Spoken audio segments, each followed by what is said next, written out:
नाही काय बोलावं हा तो प्रश्न जरी त्यांचा अंतर्गत असला तरी दाखवायचे दात आणि खायचे दात. मुळात अजितदादा पवार यांच्याबद्दल महाराष्ट्रातल्या प्रत्येक घटकाला अत्यंत आदर होता. हम्म.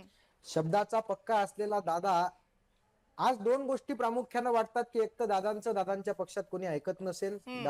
दादांच्या पक्षात प्रभाव राहिलेला नसेल, दादांना बदनाम करणाऱ्या गोष्टी काही लोक सातत्यानं करतात, किंवा मग दादांनी सुद्धा भाजपच्या लोकांसोबत त्यानंतर एकनाथ शिंदे गटाच्या लोकांसोबत जाऊन आपली नीतिमत्ता आपल्यातला जो बाणेदारपणा होता तो कमी केलाय की काय, अशा पद्धतीची शंका माझ्यासारख्या कार्यकर्त्याला या ठिकाणी प्रामुख्याने येते. हम्म. मुळात शेतकऱ्यांच्या प्रश्नांवर आंदोलन करणाऱ्या सगळ्यात पहिले संताप आपल्याला काय येत नव्हता का हो? माणिकराव कोकाटेंसारखा निर्लज्ज माणूस हा सभागृहामध्ये. एक मिनिट कपिलजी, मला असं वाटतं की मी तुम्हाला पुन्हा विनंती करते की आपण शब्द जपून वापरूया. ते मंत्री पदावर आहेत आता, म्हणजे नसतील जरी मंत्री पदावर तरी फरक पडत नाही. पण ठीक आहे ताई, एखाद्या माणसाला आता मला सांगा, ज्याला कुठलीही लाज नाही अशा माणसाला काय म्हटलं पाहिजे? तुम्ही शब्द सांगा बरं.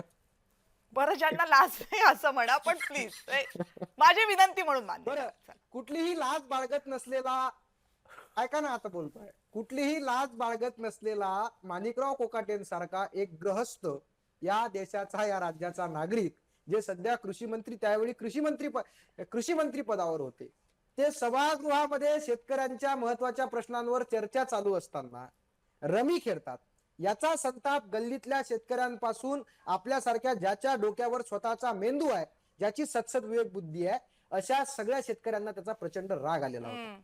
अशातच विनय घाळगे पाटील आणि त्यांचे सगळे सहकारी माणिकरावच्या पक्षाचे अध्यक्ष असलेल्या तटकरे साहेबांकडे गेले.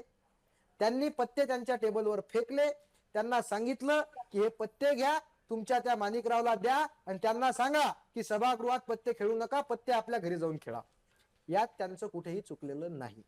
पण आता सूरज चव्हाण, मुळात मी सांगतो, महायुतीमध्ये प्रचंड गुंडांची भरती आहे.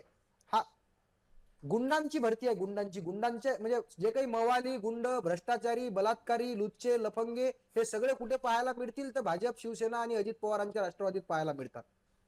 मग आता सूरज चव्हाणांसारखा गुंड त्या विनय घाळगेंना एकदम फायटरने फाईट मारतोय, डोकं फोडतोय. अहो ठीक आहे, राग आला, एखादी झापड मार, बाहेर लोटालाटी कर, अक्षरशः मारतोय. ही कुठली गुंडगिरी? त्याचे दोन उद्देश असतील: तटकरेंना खुश करायचं, अजित पवारांना खुश करायचं, अजून काहीतरी मिळेल, कोकाटेंना खुश करायचं, काहीतरी चार पैसे शिल्लक कमावले जातील, अशा आशयानं त्यानं ते केलं असेल.